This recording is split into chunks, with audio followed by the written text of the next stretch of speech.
خوش آمدید۔ آج ہم اس بات کو سمجھنے کی کوشش کریں گے کہ جب زندگی اپنی سب سے بڑی آزمائشوں میں ڈالتی ہے، جب چیلنجز سامنے کھڑے ہوتے ہیں، تو وہ اندرونی طاقت کہاں سے لائی جائے جو ہمیں کھڑا رکھ سکے۔ یہ ایک ایسا موضوع ہے جو ہم سب کی زندگی سے کہیں نہ کہیں جڑا ہوا ہے۔ تو آئیے اس گفتگو کا آغاز ایک بہت ہی بنیادی سوال سے کرتے ہیں۔ کبھی نہ کبھی زندگی میں ایک ایسا موڑ آتا ہے جب لگتا ہے بس اب ہمت جواب دے گئی ہے۔ اس لمحے میں جب کوئی اپنی آخری حد پر ہوتا ہے تو وہ کس کا رخ کرتا ہے؟ چلیں اس بات کو ذرا گہرائی سے دیکھتے ہیں۔ دیکھیں، زندگی بھی ایک بڑے مقابلے کی طرح ہے، اور کسی بھی بڑے مقابلے میں اترنے سے پہلے تیاری بہت ضروری ہوتی ہے، اور یہ تیاری صرف جسم کی نہیں بلکہ ذہن اور روح کی بھی ہوتی ہے۔ ذرا سوچیں اس ویٹ لفٹر کے بارے میں جو ورلڈ ریکارڈ اٹھانے سے پہلے چند لمحوں کے لیے بالکل خاموش ہو جاتا ہے، اپنی ساری توجہ ایک نقطے پر جمع کرتا ہے۔ یا پھر اس سپاہی کو دیکھیں جو جنگ کا اعلان ہوتے ہی میدان میں کودنے سے پہلے 1 سیکنڈ کے لیے آنکھیں بند کرتا ہے اور خود کو آنے والے طوفان کے لیے تیار کرتا ہے۔ یہ خاموشی بہت کچھ کہہ جاتی ہے۔ اور بالکل اسی طرح جیسے کوئی لکھنے والا ایک نئی کہانی شروع کرنے سے پہلے گہری سانس لیتا ہے، تو ان سب مثالوں میں ایک بات مشترک ہے: اصل مقابلے سے پہلے ایک اندرونی تیاری ہوتی ہے۔ لیکن سوال یہ اٹھتا ہے کہ پھر کیا ہوتا ہے جب اس ساری تیاری کے باوجود زندگی میں ایک ایسا لمحہ آ جائے جب جسمانی اور روحانی دونوں طرح کی توانائی بالکل ختم ہو جائے؟ کیا کبھی ایسا محسوس ہوا ہے کسی بہت بڑے کام کے بیچ میں، یا کسی امتحان میں، یا گھر کے کسی مسئلے میں اچانک سے لگے کہ بس اب اور نہیں ہو سکتا؟ وہ لمحہ جب انسان کو لگتا ہے کہ وہ اپنی آخری حد پر آ گیا ہے۔ ایسے ہی لمحوں کے لیے جب ساری ہمتیں جواب دے جائیں، قرآن ہمیں ایک راستہ دکھاتا ہے، ایک ایسا فارمولا جو اندر کی ٹوٹی ہوئی طاقت کو پھر سے جوڑتا ہے۔ یعنی صبر اور نماز سے مدد لو۔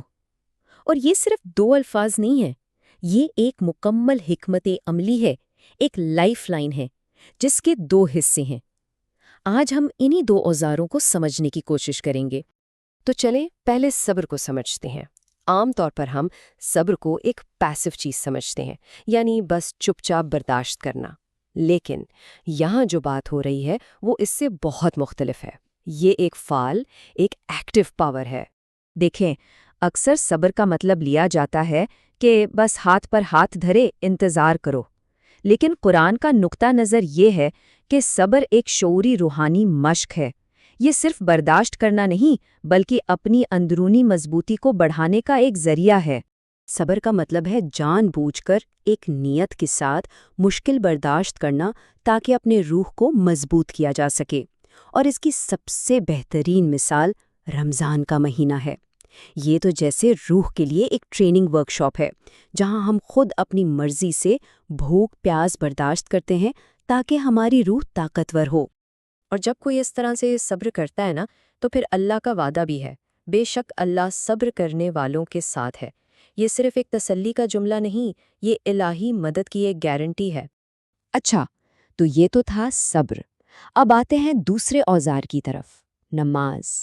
اگر صبر آپ کی اندرونی بیٹری ہے تو نماز اس بیٹری کو کائنات کے سب سے بڑے پاور ہاؤس سے جوڑنے والا چارجر ہے۔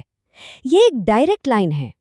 اس کو سمجھنے کے لیے ایک مثال لیتے ہیں۔ سوچیں، ایک سپاہی ہے میدان جنگ میں، چاروں طرف سے گھرا ہوا، اکیلا، دشمن کی فائرنگ ہو رہی ہے، اور پھر اچانک اس کے وائرلیس پر رابطہ ہوتا ہے، کمانڈ سے ایک پیغام آتا ہے۔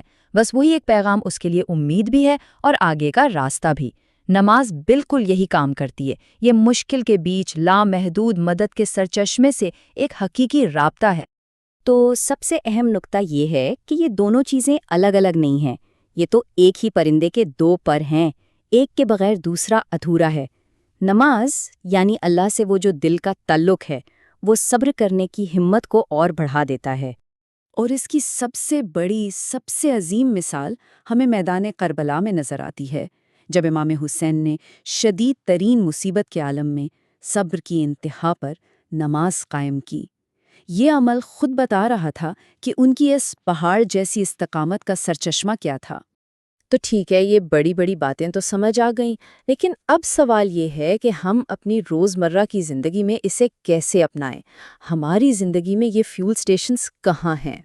یہ کچھ عملی مثالیں ہیں، جیسے کہ وہ ماں جو بچے کی پریشانی سے تھک گئی ہو، اس کے لیے نماز سکون کا ذریعہ بن سکتی ہے۔ وہ شخص جسے روزی کی فکر کھائے جا رہی ہو، وہ فجر کی خاموشی میں اللہ سے مدد مانگ سکتا ہے۔ اگر دفتر میں ناانصافی ہو رہی ہو، تو غصے میں فیصلہ کرنے سے پہلے ظہر کی نماز میں ٹھہراؤ تلاش کیا جا سکتا ہے۔